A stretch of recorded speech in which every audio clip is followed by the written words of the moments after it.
And thanks, guys, for joining us as always. Obviously, you know me and Eric. And as always, just thrilled that you guys are here with us. It's a fun way to spend a morning. So I know we started a few minutes late. We'll go a few minutes late as well to make sure we get everything in. And as always, we'll kind of try to go through, with succinct but to the point answers, just so we can get all the questions in. But feel free to follow up if we didn't fully answer the question. So we're going to dive in so we can get as much in as possible. And I think our first one is Khalil from Caster's Corner. Hey, Khalil. Hey, good morning, guys. Thanks for taking us today. So we had some fan questions that came through our channels. So one of them was with the release of the vintage look for Qui-Gon at Best Buy and that wave of Episode 1. The question was, would Obi-Wan and Maul see some kind of release to kind of complete those for those of them couldn't make it to the one of the conventions and things, to kind of match up with that? Yeah, no, it's a good question. Obviously we always say, we can't reveal anything that's not already revealed. I think we say every time it'd be really cool if we saved a reveal to do during these fan site interviews. But yeah, so we can't comment on anything that's not already revealed. It's a good question, and it's a balance we try to strike. Obviously we want to make sure with things like archive that fans have access to figures that might have been released previously. At the same time, they were convention exclusives, and we try to keep those special. We've only brought those back on rare occasions. So it's certainly, something we've discussed. It's a good idea. It's something that could happen in the future, but no current plans to do so. Great, awesome. Thanks. No problem. Cool. Up next is James from Jedi News. Hey, James. Hey, thank you very much for taking the time to do this, especially as you're on paternity leave. So big thanks. No, thanks. Yeah, no problem. Love doing it. So the new Anton Merrick X-Wing looks absolutely fab. Is there any refinements to this particular sculpt, or is it just a straight repaint? And is this the new way forward that we're going to get vintage vehicles with figures? Yeah, no, two good questions. In terms of the first one, there isn't any new tooling on this one. Our designer describes it as a deluxe repaint. So it's certainly, and it looks, we agree that it looks great. We're happy to hear that you do as well. It does have updated cockpit labels as well. So some refinements in that area. But yeah, no new tooling. In terms of the figure, we'll see. Again, kind of, can't comment on any future releases, but it was definitely something we did deliberately for this one. It wasn't just something that kind of fortunately got thrown in there. We do kind of acknowledge the importance of getting those figures that interact with vehicles into them. And also the importance, I think kind of you've seen a shift over the past few years of us moving more towards those carded figures in all cases. Not so much of the special action figure sets in some cases, but getting carded figures out there. Because we just recognize the value and importance of that. And so I think that is a general trend that could continue in the future.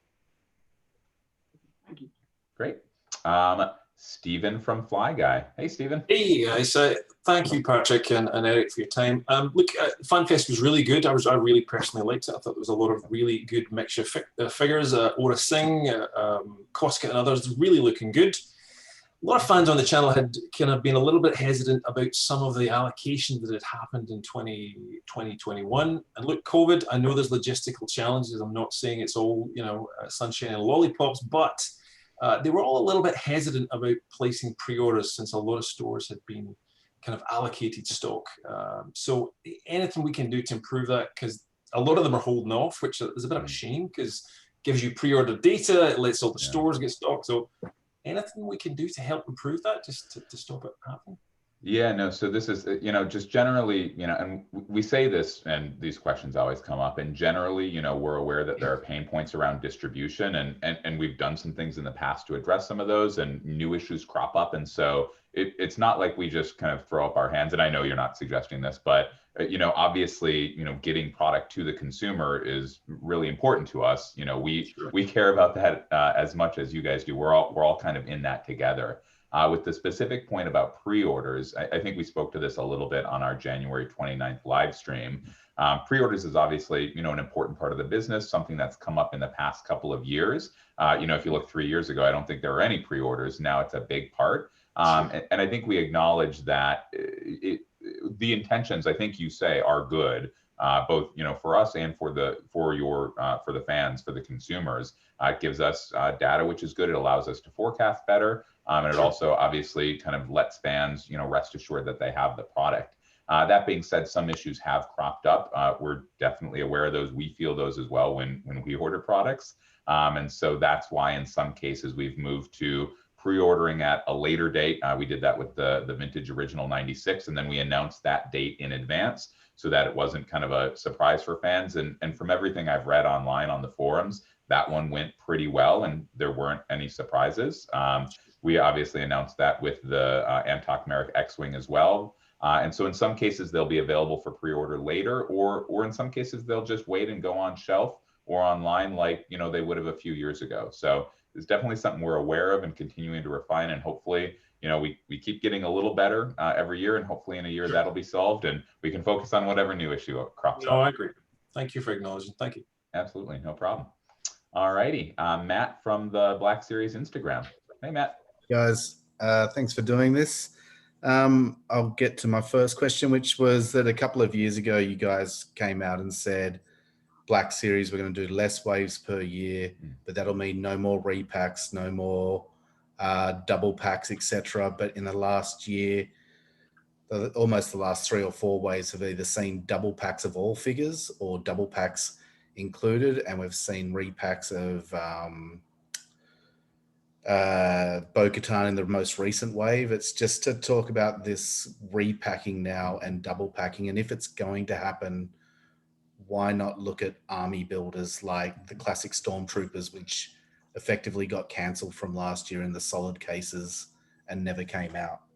Yeah, no, it's a good question. I remember, I think I might have made that announcement. It was like at 2018 San Diego Comic-Con or something. I think the specific announcement was definitely moving to less waves. We had a lot of waves with a lot of repacks, carry forwards. And it basically was hard for retailers, which makes sense, to get all those waves in throughout the year. So the intention was always to go to less waves and fewer repacks. It would be hard to get 0 repacks just because then it would be a specific number of figures we do every year and kind of there'd be no flexibility up or down. But we wanted to limit those, and we wanted to move to mainly, I think, what you're calling double packs rather than carry forwards from previous waves. And I think that's been consistent. I know in 2019, some of our waves had 6 characters in them, and so we double packed 2. And I think there was a wave late last year that had, I think, 7 or 8 characters in, so very few double packs. So I think it's been somewhat consistent. So I think that's the plan moving forward, to limit the waves as much as possible and then double pack. I think in some cases we'll carry forward an item from a previous wave if that item is compelling enough, and kind of like what you're suggesting about that classic Stormtrooper. In cases like that, it's a great idea. It's something we've talked about. Because that situation doesn't arise until after the wave is shipped, we'd have to impact it very far out. So it's not something that we can plan for. But it's definitely a good point and something that we'll discuss for the future. Cool. Absolutely. Awesome. And then Steve from the Force Guide. Good morning. Morning. So my question is, the new Black Series, Cosca Reeves has a fantastic portrait sculpt under a removable helmet. You've been taking a number of different approaches to helmeted characters lately. Vintage collection figures have either removable helmets or swappable heads. Black Series figures have removable helmets or unpainted heads glued into the helmets, frequently leading to great helmet designs being misaligned and mishappen. What's the design process like on these, and how do you determine which method to use on each figure? So that's another great question. It's kind of different each figure that we develop. So any of the ones that have kind of the unpainted helmet or the unpainted head underneath the helmet are normally those characters that we either like kind of know going forward that we want to be able to have it be removable. The Boba Fett's a great example of one that when we were originally developing that Return of the Jedi figure, we knew that that helmet was going to be making appearances in the new season and it was going to be removed. So we knew that that was going to be on and off, and we didn't want to have to retool that helmet. But because Return of the Jedi version of him never took that helmet off, we kind of just had the generic head underneath there glued on. just so that we had that option later to be able to have that helmet be removable. So that's kind of the design process of why we are doing that with certain figures and certain characters. It's all a matter of if on screen they did remove their helmet, and if they're like a named character that did remove their helmet, we make sure to have that option be there. But for the characters that are, say, a little bit more generic, or do not have a name or do not take off their helmet, that's when we have the generic head underneath. And then yeah, obviously if it's like a character like Casca Reeves, she is a known actor or known actress who does take off her helmet in the show. So those are elements we take out to be able to have the helmet be removable. And when it comes to the misaligned and misshapen helmets, that is something that we're aware of and we're working to fix and make sure that doesn't happen going forward, because it is a new process. So we are constantly making sure that that is improved and does not happen going forward. Cool. Thank you. Awesome. All right, back to Khalil. So another fan question. We were excited with all the new Vintage Collection and Black Series news from the Fan Fest. It was great. One thing that was missing, and I know it was more of a collector's event, but we haven't heard updates since we didn't have Toy Fair on Mission Fleet or Galaxies of Adventure. So just wondering if you know, it's kind of two-part, like are both of them continuing, and when are we going to hear some updates on what's coming next? Yeah, no, you're right. FanFest, kind of like New York Toy Fair, it's Fan Media Day. It was more of a collector-focused event. It's great to hear your readers asking about those lines, especially Mission Fleet, since that launched last year and kind of was targeted at bringing vehicles back into the line for kids, which is great. So basically that was a collector-focused event focused on Black Series and Vintage, but we're excited on our kid-focused lines, and there will certainly be more news to come on those down the line. So. Great to hear the enthusiasm and more good stuff to come there. Great, thanks. Absolutely. All righty, James, what do you have for us next? So next up is the Vintage Collection Gaming Grades, which do look absolutely great. They're all on Star Wars cards, and there's been a lot of talk in the community about they look completely wrong on Star Wars cards. And I appreciate that, you know, Disney is saying one thing. And I know that you've used expanded universe cards before and you're not allowed necessarily to go down that line. But they just don't look right. I mean, they would look better with the Games logo, maybe with Star Wars around the outside, but the Games logo in the middle. Is there anything that can be done? Because they're not 1977, 78 figures. And they just, it's something we had a lot of conversations about. And obviously, I believe Dr. Afra was the same way a few years ago. Basically, it's again kind of this balance. We talk about balance a lot, balance in the Force. But you know, and I think you see the same thing in the new Black Series line look with the striping by Entertainment.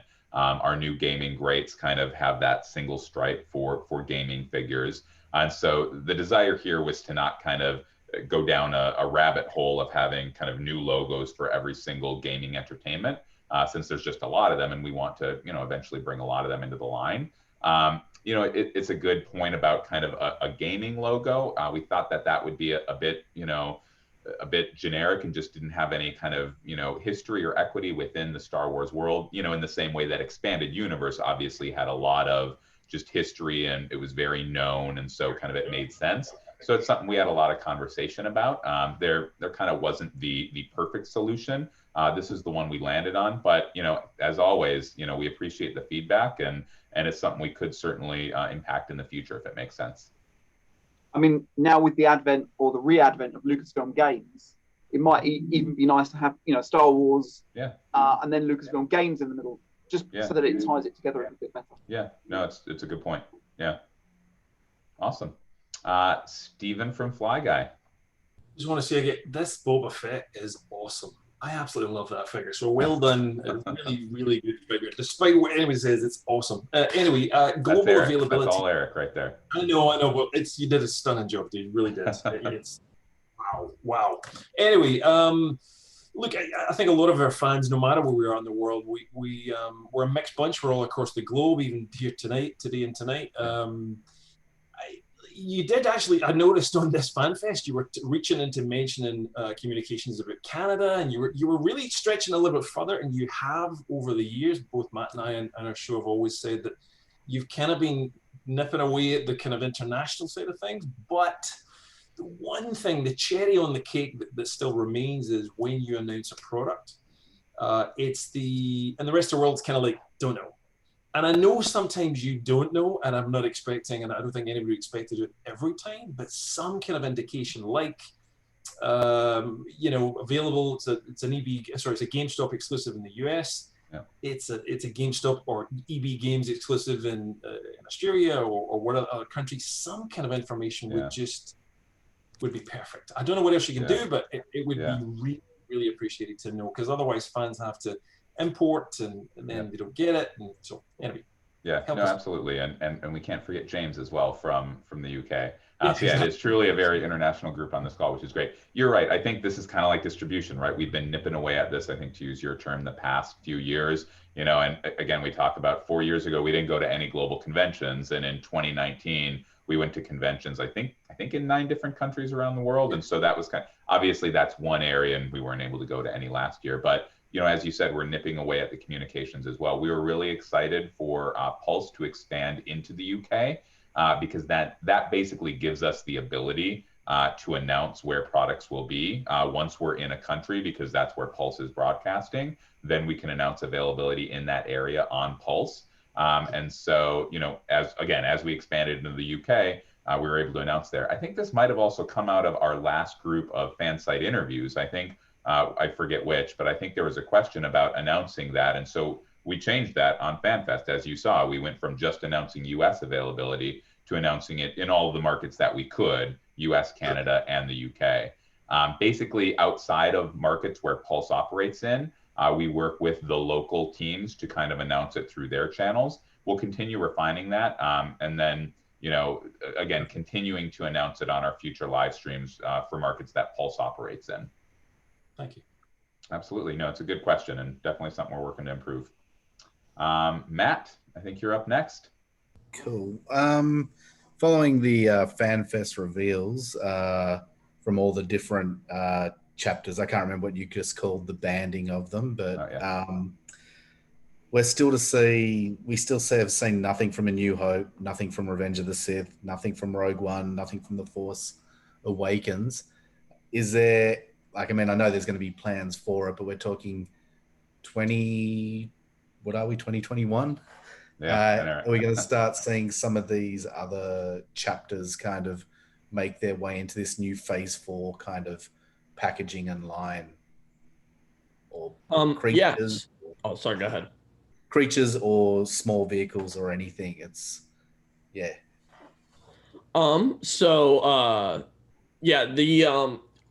We're still pretty early into this new line look, and with the fact that we had the insane success of The Mandalorian, and there was a lot of characters there that we wanted to get out, and there were a lot of other characters we kind of already had planned for classic and stuff like that we want to get out there. And luckily, because this is such a new line look, there's still a lot of entertainments that we just haven't been able to hit yet, because we've been focusing on some other pieces of entertainment, and while we can't talk to specifically which entertainments we are going after, we're still very early, and there's a lot of characters that we want to either revisit or make new or bring back or anything to be able to get them into those new collections, because it is such a collection focused line,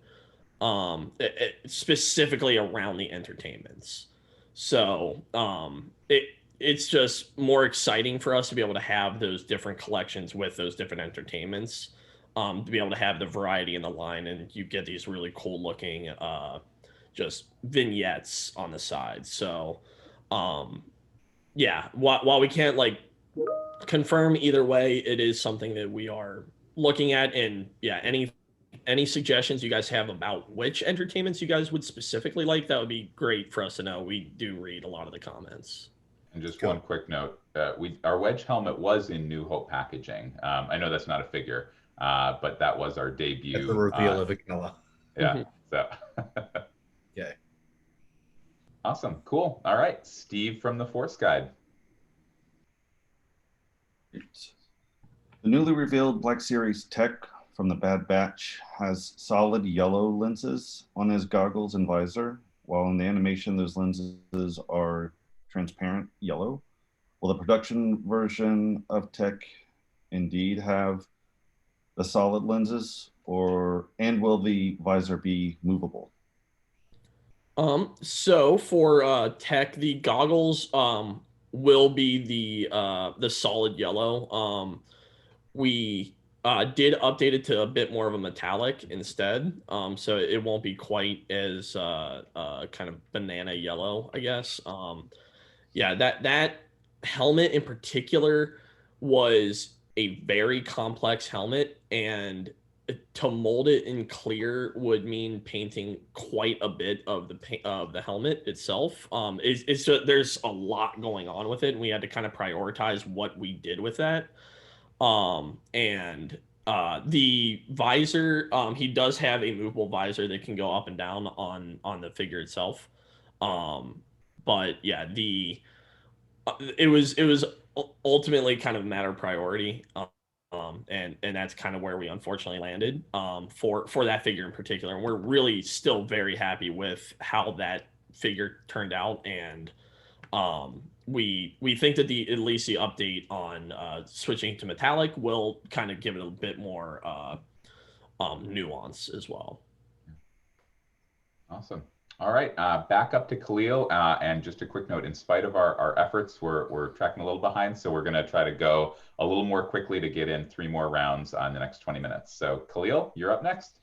Okay. So last year's Rebels re-releases gave fans a chance to kind of update or get a whole collection all at once. And you mentioned that Rogue One was gonna get a lot of love this year. Is that, sort of, without giving away too much or giving away anything specific, is it an opportunity to get something new like we saw Zeb last year for Rebels? Is the focus on Rogue One going to give fans the ability to get something new rather than just an updated look for characters that were released without the real scans? Yeah, kind of while we can't talk about anything that hasn't been officially announced, Rebels is definitely a good kind of, that's part of what we kind of took inspiration from in certain ways, and also in terms of like on our FanFest live stream, we did reveal the TVC X-Wing, so like that was a new figure, new character, and new vehicle. It's the repaint of that existing X-Wing, but we definitely did want to lean into Rogue One, as we've mentioned on multiple live streams, that we know that that's a really popular movie. It's a 5-year anniversary, and we wanted to kind of do a mini beat around it. So we will have more to come on Rogue One stuff. Absolutely. Awesome. All right, James. The Marvel 6-inch line is getting lots of new pinless joints, which look really exciting. A lot of that was shown off during the FanFest on Friday. So will we see those coming to the Black Series, maybe even the Vintage Collection, in the same way that Photoreal Deco has gone over to Marvel and stuff? Yeah. So in terms of the Black Series, we are actually doing a version of pinless joints kind of moving forward. So a lot of our new figures that we've been revealing are pinless joints. They're slightly different than the Marvel ones. They're kind of like our version of it, but they are taking inspiration from that. So we're always trying to improve our characters, improve how clean they look from like the outside, make sure that they look as accurate to the entertainment as possible, while not like drawing too much attention to the fact that they are action figures. So that is something that we are looking to do moving forward on pretty much every new figure, is going that kind of pinless route, pinless joint route. And it's kind of figure by figure basis on like what innovations we do, because sometimes it makes sense, sometimes it doesn't, just because of the design of the certain figures. Awesome. And Vintage Collection as well, or just Black Series? Vintage Collection is also trying to once again innovate in any way that they can and try to get those really clean joints and stuff. So our sculptors for both vintage and Black Series, they work very closely together. So a lot of times they will share innovation between each other, and same with the designers. Like if we find something, we will share it with them. And once again, it's just a matter of what makes sense for the figure in terms of like just the feasibility of it. But absolutely, if it's something that they can update, it's being updated on the vintage as well. Awesome. All righty, Stephen from FlyGuy. You guys showed off Aura Sing, and I really like the way you discussed about the kind of design implications with that crazy antenna that Lucasfilm put ahead, and the challenges you got around that, and her long fingers. I thought that was really well considered, and she looks fantastic considering all of those factors. She's going to be really difficult to hold that, again, really stupidly designed long rifle. It's crazy, and she's just going to kind of wobble over a little bit. And with figures like that, which I just, loving to pose them, the question comes back, and my fans will know me just continually going on about stands. You gave us the Doritos stand, which with the kind of shoe slip on, which was kind of nearly there, and I really liked the stand. But something with pegs would just be, again, the cherry on the cake, and I think really make this the figures just really be stand out and just add that little bit of class, and not too expensive to do, but because you were doing it. But any chance we could revisit, look at, or even a pack that's available to buy somewhere or something? Yeah, the stands are something that we do hear about pretty consistently, and it's something that we would definitely like to look into. Like you said, we have had stands in the past, and we've had like the Dorito stands with the foot slip. On Hasbro Pulse, there is it's not quite the stand that you're asking for, but there is a stand. Black Widow one? Yeah, the Black Widow one that kind of can support the figure from the back, and it gets them into those really dynamic poses. And that's something that we can like look at to see like if that does well, if that's something that fans would like. Because it unfortunately it can be difficult to get a stand in with the figure, just because it's another accessory, takes up it's just another thing to add into the pack. So that's why like potentially doing a separate thing, and that's why the kind of clip stand that holds the Black Widow figure is being sold separately in certain cases. So stands, way to go. Love them with pegs. Yeah. Awesome. All righty, Matt, what do you have for us next? This one's now coming from the page community, and how do I say it? Can you guys talk through the current QC process and the issues you're having around that? And the example that everyone made over the weekend when I threw out, I was asking the questions, is the Kana Jax mix up. The thing of the most recent figures, Koska doesn't have shin guards in the Mandalorian. She's got boots, and the figure's got shin guards, and just these little things. It's kind of asking where we're going with QC at the moment and the Black Series line, because it's not really matching up for screen accuracy or the Kana Jax mix up kind of thing. So first and foremost, we appreciate the kind of keen eye and attention to detail the fans have for these characters. We know that kind of detail is obviously really important, and there's a lot of detail on these characters.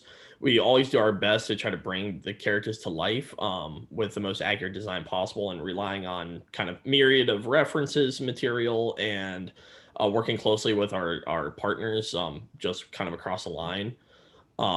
So we're aware that specifically for like Connor Jax, that he was mislabeled as and it is intended to be actually Kirk Hanos. So we do apologize for that oversight. It was just an oversight basically, and we want to assure you that we are constantly refining our process and try to ensure that we provide our fans with high quality, accurate figures that they do expect from us. So yeah, it's something that we are looking into and we're aware of, and it's something that we're looking to improve. Go. Awesome. Steve from the Force Guide. All right. The vote from the vault is giving fans the opportunity to vote on bringing back one older vintage figure, a vintage collection figure, and all the choices are highly valued and wanted by fans. Those selling for hundreds each right now. Is there a chance that all 5 can work their way back into the line, or is this their only shot? No, it's a good question. So right now there are no current plans to do any of them beyond the one that wins the fan vote, the vote from the vault. And I've seen comments on the forums online about making them into a single repack wave. And I think again, we've said this a few times, and I know it's hard, it gets lost, but those kind of repack waves, those are intended for the newer fans, with main characters to bring new fans into the hobby. And so we do have some repacks throughout the main line, but we try to reserve those for figures that, for the most part are new to the vintage collection on a vintage collection card for the first time.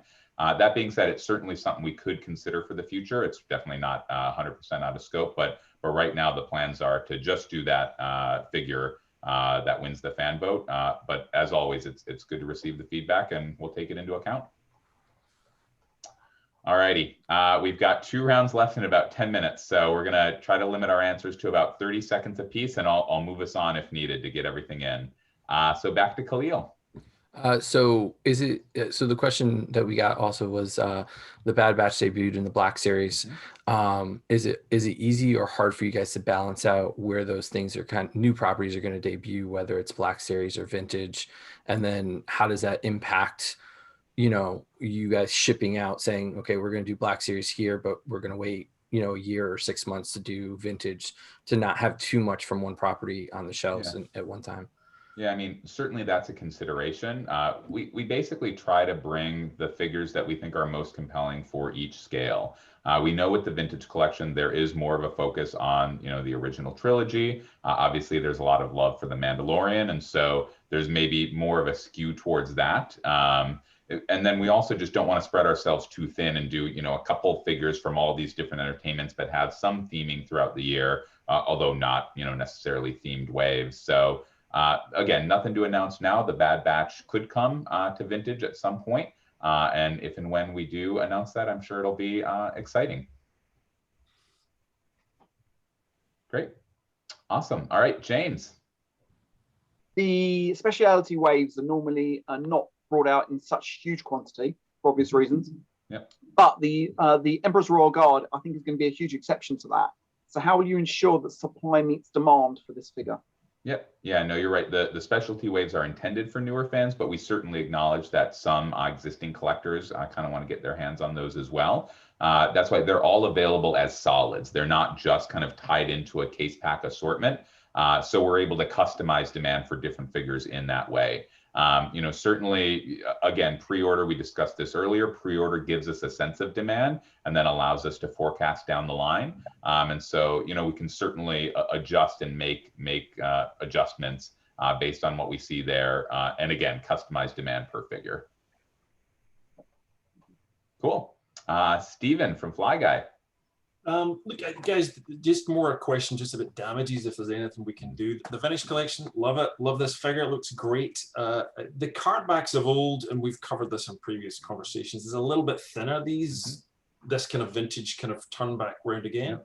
But the box that it comes in as well is just that little bit thin too. And there's a lot of damages I've seen both online and offline, physically seeing it at stores and distribution places. And it's just, anything we could do to beef up the kind of quality would be appreciated, because it's kind of hard to pick through to find a figure, or both for the distribution and or us at retail to find them. So yeah, absolutely. I think this is similar to distribution. We definitely have heard the complaints, and this isn't to put it off. I think both the card and also the packaging materials is two things we've specifically discussed.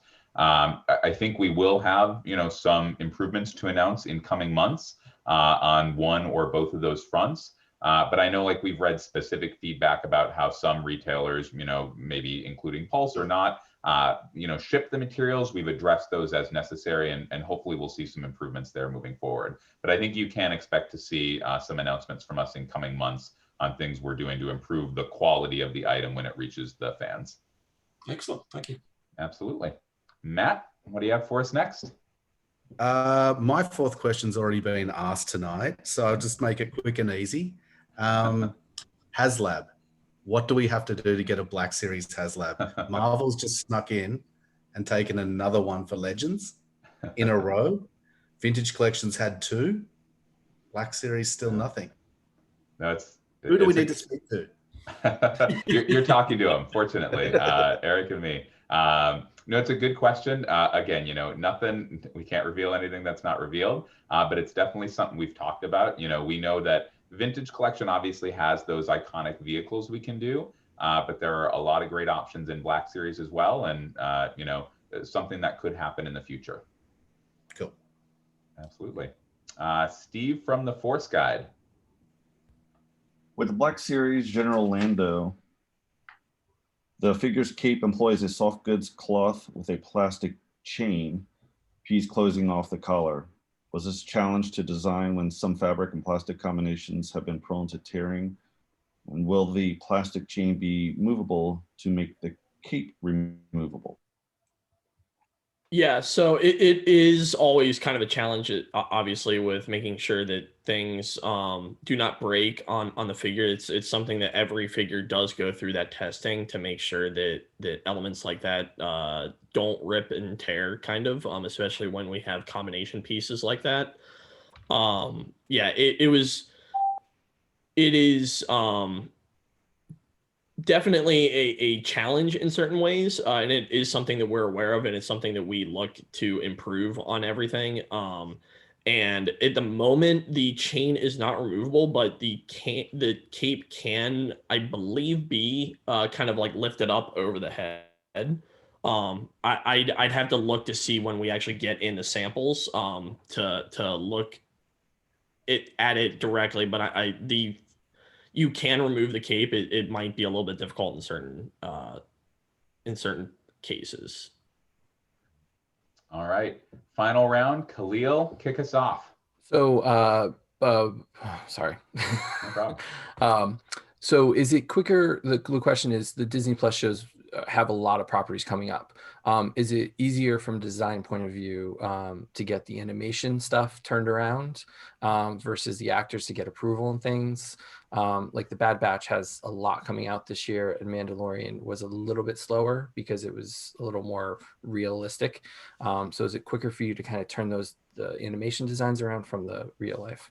I don't know if it's necessarily quicker. It's certainly it allows a bit more freedom because we're doing a realistic interpretation of a animated character, and a lot of those like we'll look at them in terms of like, this is what the design was intended if it was to make it to live action.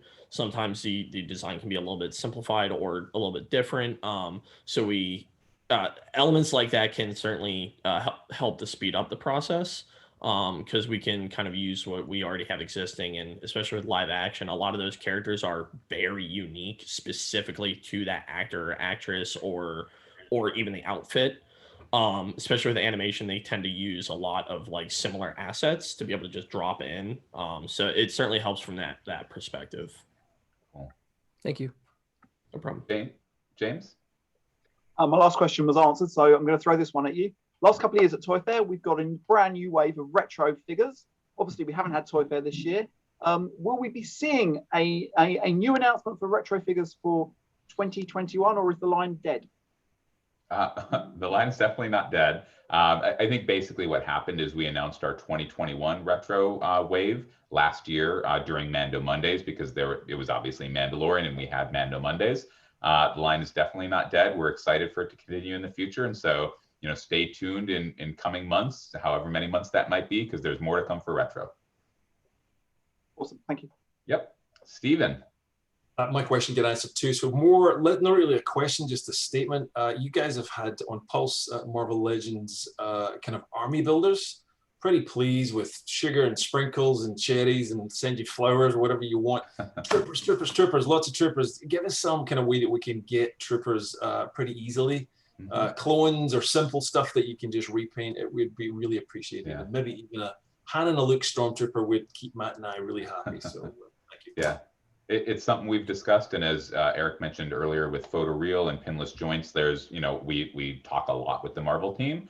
And so, anytime there's a good idea on one team that really takes off with fans, there's a chance we'll see it in the other line. So definitely something we're aware of. But thanks for the enthusiasm.